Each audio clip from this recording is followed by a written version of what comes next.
안녕하세요. 가끔씩 와서 글을 읽어보는 30대 중반 직장인입니다. 제가 진짜 고민 끝에 이렇게 글을 올립니다. 욕하시지 마시고 들어주세요. 저는 대학 졸업 후 취직한 직장에서 어느 정도 안정된 직급에 올라 자리를 잡았고, 지금의 아내는 대학 졸업 후 제가 근무하는 직장 부서의 신입사원으로 입사를 했습니다. 눈에 띄게 단아하고 예뻤던 아내는 첫 회식 자리에서 한눈에 저를 사로잡았습니다.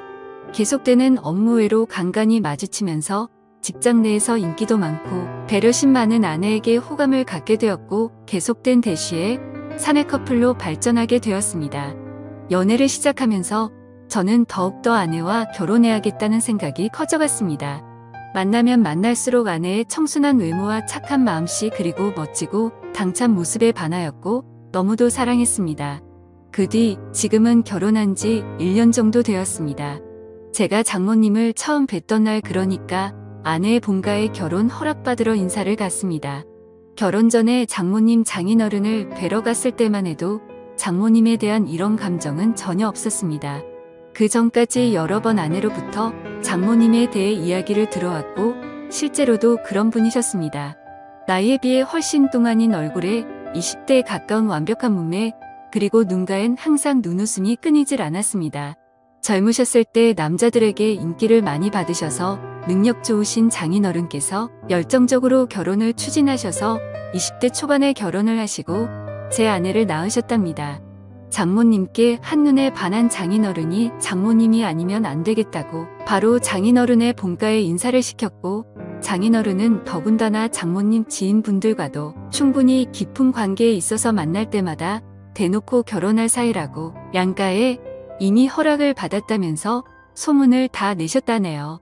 그만큼 장모님을 놓치기 싫으셨던 거죠.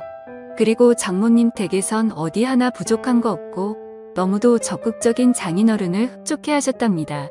뿐만 아니라 지금도 여유로우시지만 더 풍족하셨던 장인어른은 온갖 뇌물과 한심으로 장모님 댁 식구들을 꽉 잡고 있어서 장모님은 그러한 분위기에 휩쓸려 당연히 결혼해야 하는 것 마냥 등 떠밀리듯이 결혼을 순식간에 하셨답니다. 그렇기 때문에 저하고 나이 차이가 10살도 안 되시는 나름 젊은 장모님이십니다. 우리 장모님은 영화 배우 이영애를 닮아서 아우라가 풍기는 그런 이미지이십니다. 외모도 아주 닮으셨습니다. 눈이 부실 정도로 새하얀 피부에 불꽃스러운 입술, 곱고 가느다란 짙은 눈썹, 더 이상 설명 안 해도 장모님이 어떠신지 상상이 가시죠. 그런데 그런 장모님은 저의 아내가 참 많이 닮은 것 같습니다. 커다란 눈과 오똑한 콧날에 긴 목선까지 말이죠. 아무튼 저희는 순학리에 결혼을 하게 되었고, 아내는 직장에서 인정받는 유명한 직원이었기 때문인지 직장에 미련이 많이 남는다면서 결혼 후에도 직장 생활을 계속하고 싶어 했었습니다. 저는 아직 아이 계획이 없으니 원하면 그리하라고 응원을 해주었네요.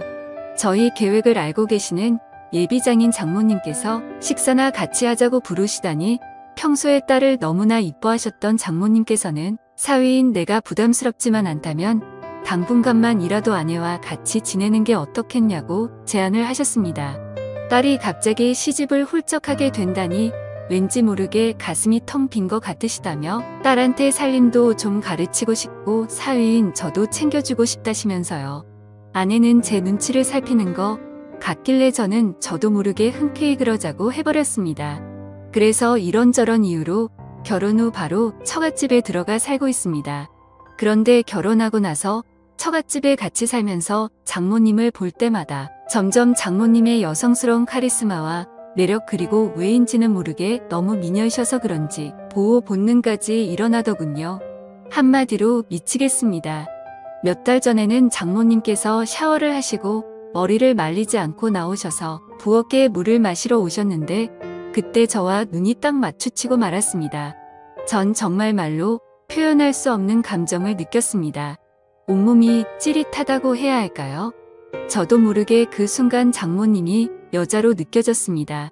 이러면 안 되는 거 알면서도 그때 그 모습이 자꾸 떠오르더라고요. 장모님께서는 음식 솜씨도 보통이 아닙니다. 나름 까다롭다는 제 입맛을 그냥 사로잡아 버리십니다.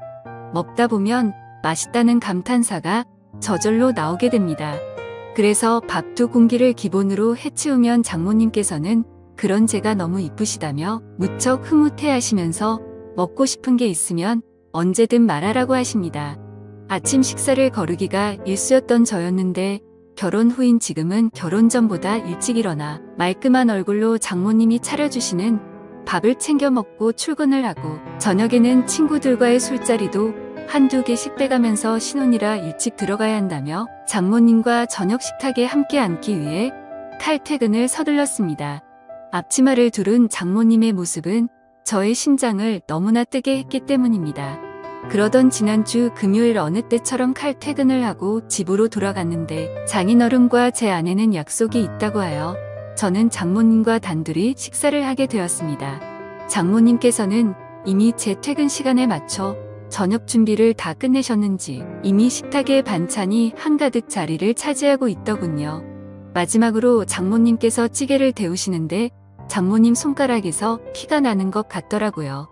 저는 깜짝 놀라서 장모님의 손을 잡으며 장모님 다치셨냐고 언제 어디서 다치셨냐고 물어보았더니 아까 설거지를 하다가 그릇에 이가 나간 걸 발견하지 못하여 베었다고 하시더군요. 순간 저는 벌떡 일어나서 집을 나가 근처 약국으로 달려가서 상처에 바르는 연고와 데일밴드를 사서 들어왔습니다. 장모님께서는 밥 먹다 말고 어디 다녀오냐고 놀라 물으셨고 저는 그런 장모님을 의자에 앉힌 뒤 장모님 상처부터 치료하고 식사해요. 덧나면 큰일 나요 하고 장모님의 손을 치료해드렸습니다. 데일밴드까지 붙이고 난 후 장모님과 다시 저녁을 먹는데 비록 찌개는 차갑게 식었지만 제 가슴은 따뜻했습니다. 아니, 뜨거웠습니다. 다시 한번 그 손을 잡을 수 있다면 하는 생각이 들던 그때부터일까요? 저는 장인어른과 장모님이 함께 대화를 나누시는 모습을 보면 장인어른이 너무 부러웠습니다. 식사 후 산보를 즐기시는 장모님께서 식사 후 같이 산보를 권하셔서 같이 나간 적이 많습니다.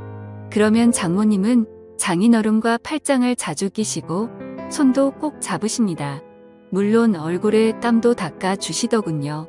그런 장인어른을 보고 있으면 제가 장모님 옆에 있었으면 하고 말도 안 되는 상상을 합니다. 길 가다가 맛있는 게 보이면 아내보다 장모님이 먼저 생각납니다. 그래서 들어오는 길에 장모님이 좋아하시는 과일도 사들고 들어오게 되고 그럼 또 장모님께서는 솜씨 좋게 과일을 깎아주시며 우리 사위가 최고라고 칭찬을 해주십니다. 장모님은 요리하는 걸 참 좋아하시는데요. 주말엔 요리를 배워보겠다고 제가 나섰습니다. 장모님께서는 나한테 배울 게 뭐 있느냐면서도 간단하게 편하게 먹을 수 있는 요리며 술 안주 등을 몇 가지 가르쳐 주셨습니다. 옆에서 요리도 하고 설거지도 같이 하면서 신혼부부 같다는 느낌이 드는데 그저 그 순간이 잘못됐다는 생각보다도 그저 행복했습니다. 이번 주말엔 제가 장모님께 배운 요리라며 나름 근사한 저녁을 선사했습니다. 물론 아내와 나 그리고 장인어른과 장모님은 장모님과 함께 만든 요리에 와인도 곁들여 즐거운 시간을 보내게 되었고요. 와인 2잔에 장모님 얼굴이 발그레 달아오르시는데 장인어른께선 그런 장모님을 아직도 많이 사랑스러워 하시는 것 같았습니다. 근데 저는 그 모습이 사랑스러우면서도 질투 같은 감정이 솟구쳐 오르더군요. 아내의 외모가 장모님을 정말 많이 닮기는 했지만 아내에겐 찾을 수 없는 묘한 매력이 장모님에겐 있었습니다. 얼큰하게 취기가 오르신 장인어른께서는 먼저 방으로 들어가셨고 와이프도 내일 약속이 있다면서 자리를 먼저 떴고 뒷정리를 하시려고 일어나시는 장모님께 저는 아쉬운 마음에 한 잔만 더 하고 뒷정리는 제가 하겠다고 하자 장모님께선 안주가 떨어졌다며 뚝딱하고 안주를 하나 해주셨습니다. 장모님께서 안주 접시를 내려놓는 순간 전 장모님 볼에 뽀뽀를 해버릴 뻔했습니다. 순간 정신이 번쩍 들더라고요. 물론 장모님은 눈치를 못 채신 듯 했습니다. 그건 정말 지금도 다행이다 싶습니다. 그 뒤로도 장모님은 제 눈에 수시로 아른거립니다. 출장을 가서도 아내의 것보다 장모님의 선물이 눈에 들어오고요. 그래서 장모님 것만 사드릴 수가 없어서 아내 것도 같이 사서 드린 적도 여러 번입니다. 그러면 장모님께서는 수줍은 소녀마냥 내 것도 챙겨주냐며 행복해 하십니다. 장모님께서 취하시는 동작 하나하나마다 얼마나 좋은지 저는 그냥 그런 장모님을 보고만 있으면 절로 미소가 지어집니다. 아내 없이 저 혼자 있을 때 그런 동작들을 떠올리며 혼자 피식 웃기도 합니다. 제 이름을 불러주시는 장모님의 목소리가 너무 좋습니다. 출장에 가서도 아내의 안부를 묻는 전화를 일부러 집 전화로 해서 장모님의 목소리를 듣기 위해 통화를 하고 출근을 해서도 서류를 잃은 것 같다며 엉뚱한 서류를 핑계로 장모님과 통화를 하곤 했습니다. 그럴 때면 장모님은 맑고 차분한 목소리로 걱정도 해주시고 격려도 해주셨습니다. 그 목소리에 감동이라고 해야 하나? 제겐 더없이 활력소가 되더군요. 그렇다고 제 아내를 사랑하지 않는 건 아닙니다. 하지만 지금 제 눈동자 마음 머릿속은 아내보다 장모님이 더 많이 차지하고 계신 건 사실입니다. 욕먹을 것 같지만 더 솔직히 말하면 장모님과 제가 이런 관계로 얽히지 않았다면 좋았을 텐데라는 생각이 듭니다. 장모님의 남자가 되고 싶은 마음이 없지는 않습니다. 그런데 불가능한 건 압니다. 잘합니다. 독한 마음에 몇 개월 뒤에 분가를 할까 생각도 합니다만 그렇다고 지금의 제 마음이 사라질까요? 평생 보고 살아야 하는 장모 사위 관계인데 언젠간 제가 장모님을 봐도 아무렇지도 않을 날이 올까요? 정말 미치겠습니다. 좋은 의견 댓글로 부탁드려요.